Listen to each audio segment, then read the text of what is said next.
Oui, Éric Revel, alors rebonjour Éric. Bonjour Patrick. Alors, je l'évoquais à l'instant, Emmanuel Macron veut sauver l'emploi, les partenaires sociaux soutiennent le maintien d'ailleurs du chômage partiel.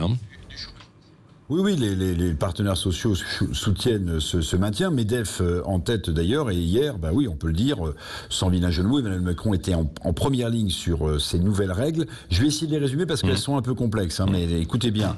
Ces nouvelles règles assureront le maintien dans l'emploi grâce à ce fameux chômage partiel, qui est une spécialité française. Alors, à partir du 1er octobre, un salarié touchera 72% de son salaire net contre 84% actuellement, et l'État remboursera l'entreprise qui lui versera ce chômage partiel à hauteur de 60% contre 85% actuellement. Donc c'est un peu moins généreux, sauf pour les industries les plus touchées, les industries lourdes comme l'aéronautique, où là au contraire le système actuel va perdurer dès le 1er juillet prochain. Alors, c'est évidemment une bonne chose, Patrick, même si la note est très salée, parce qu'il vaut mieux continuer à payer du chômage partiel, me semble-t-il, avec du maintien dans l'emploi, que du chômage tout court, parce que le chômage tout court, c'est certes se couper du lien social, mais se couper aussi de la société. Oui, c'est ça. Mais vous dites note salée, l'urgence est ailleurs.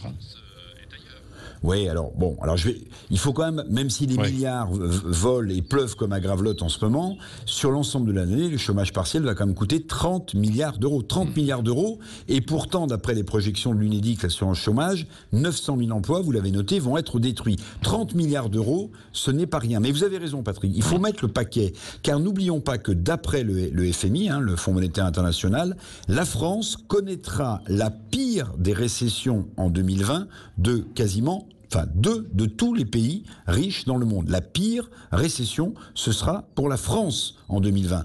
Le confinement a donc été un fiasco économique, faut le dire. Le déconfinement doit être celui de la reconquête. Donc les amortisseurs sociaux dont on parle, le chômage partiel, les aides, ils ont toujours joué, ces amortisseurs, un rôle essentiel en France, même s'ils coûtent cher. Le pouvoir d'achat est central parce qu'on consomme en France, c'est la base de notre économie, mais les Français ne consomment pas. Vous vous souvenez de ce chiffre ? 9 milliards d'euros ont été collectés sur les 2 derniers mois de cette année, avril et mai. 9 milliards d'euros ont été déposés par les Français sur leur livret A, c'est historique. Donc le déclencheur pour consommer et pour arrêter d'épargner, c'est le pouvoir d'achat. Il y a une négo dans la santé. Véran propose 6 milliards pour les aides-soignants et les soignants, mais c'est aussi la confiance, c'est surtout la confiance. Donc confiance dans l'avenir, confiance dans la santé, il ne faudrait pas qu'il y ait un deuxième rebond, et puis confiance dans la classe politique et confiance dans la justice. Tout ça, c'est un blot. Oui, il y a encore beaucoup de travail. Oui, il y a encore beaucoup de travail. Merci d'avoir planté ce décor en conclusion. En tout cas, Éric Revel.